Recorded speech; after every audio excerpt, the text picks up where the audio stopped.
and you're joining me to make a really delicious, simple buttermilk blueberry breakfast bread. It's not the easiest thing to say, but it kind of is the easiest thing to make. I love baking with buttermilk. And buttermilk and sour cream you'll often see in a lot of my dishes because I just love the tang it brings. It brings a complexity to your dishes that you don't really notice, but when it's not there, then I notice it. So for me, buttermilk is kind of the star of this, plus some fresh blueberries and lemon zest, and all of it to me just screams Easter brunch. So a little sip. Yesterday, if you missed it, my girl Maddie was here. She made a carrot cake coffee creamer. It is delightful. You'll also be happy to know that the bowl that she strained all the pecans and cinnamon and carrots out of to make that, Sarah and I just ate as a snack. A nice warm snack. It was delicious. All right, in my mixer here, I have a stick of unsalted butter and a cup of sugar. Let's go ahead and get that moving. Let that kind of get started nice and light and creamy, and then we get a little lemon zest in there. But we'll mix our dry ingredients while we're waiting. So I got a little flour in a bowl here. We're gonna, of course, do some salt, a decent amount of salt, because as always, unsalted butter. Season it yourself, don't let anybody season your food. All right, we also have some baking powder here. Now remember, when it comes to baking powder and baking soda, soda spreads, powder puffs. So I'm not using any baking soda in here because I don't need this bread to spread. It's gonna do that on its own. I need it to puff, so we're doing the puff in there. So I'm gonna go ahead and give that a nice little whisk. All right, let's do a little bowl scrape here. Make sure everything's getting combined really well. This is so easy to do with a hand mixer as well. You don't have to have the big daddy here. All right, I'm gonna let it go for just one more second. It's getting nice and light. I just want to make sure all that stuff that was on the side of the bowl is now getting incorporated in. Now we're talking. All right, so now I'm going to get a little bit of lemon zest in here.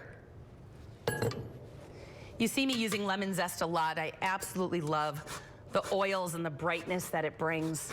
Trying so hard not to get any of that white in there. That white is bitter.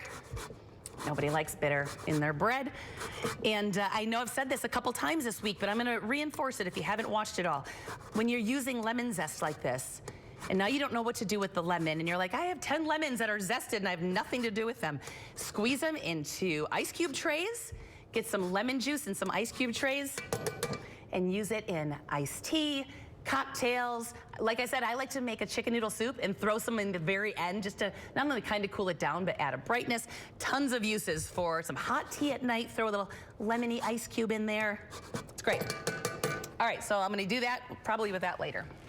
I don't need the juice for this one. I'm just gonna go ahead and get just the zest. Scrape the bowl one more time. We'll do one more zhuzh around, and then we'll get everything else in. I got some lemon and an egg on the side here. Crack it on a flat surface. I always do that in a separate bowl just to make sure I don't get the shell in there, but if you don't want to dirty up another bowl, don't worry about it. Throwing it in. I'm also getting in a little vanilla extract. Seems about right. Measure vanilla. And then I've got my dry ingredients here ready to go, but let's do the scrape again. Very important. We want everything coming together really easy. That's why that butter is room temperature. If you can get your eggs room temperature too, that's helpful because it doesn't seize up the butter then. And now we got our dry ingredients. And then on the side here, I've got buttermilk. It's so easy to find little containers of buttermilk at most grocery stores. So just get a little container, have it ready to go. So what I'm gonna do right now is I'm gonna add in about half of this, half the dry ingredients. That way you really ensure that this is gonna incorporate really nicely and stay nice and light. So I'm gonna let that do its thing for a second. Do the scrape. The scrape is so important. This is one of those dishes as well, one of the menu items I love that's so easy for kids to help with. Having your kids add it, kids, grandkids adding things into this, playing with the blueberries and the flour. We'll get to that in a minute. All right, now I'm gonna go ahead and add in my buttermilk. I'm putting all of it in, and then we'll finish with the flour. Need to scrape. Get it all in. Oh, that lemon zest is already coming through. That's what I love about those citrus zests I use all the time. They're just potent. They just come through without overpowering, but you smell them. It just feels fresh, springy, Eastery. Get the rest of our dry ingredients in here, and we're almost done. It's so easy. Now, while that's doing its thing, I have some fresh blueberries here. I'm gonna toss them in a little bit of flour. Now, last week or a week before, I don't even remember, I made a raspberry ricotta cake. I did not toss the berries in any flour because raspberries are nice and light, whereas these boys are, they're heavy. So what I'm doing here is when you take the moment to toss them in a little flour, it's gonna help them stick in the batter and not sink to the bottom.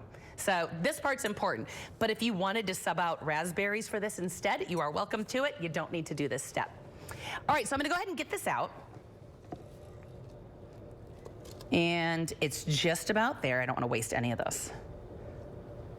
Except for that one piece I just flew on the floor. All right, so now I'm gonna gently fold in these blueberries. Don't just dump them in. Any flour you have in here you didn't use doesn't need to go in. So I just do it by the handful and leave any excess flour right in the bottom of the bowl. Now that's as easy as this bread is. Using mostly pantry staples, just grab some blueberries and a lemon.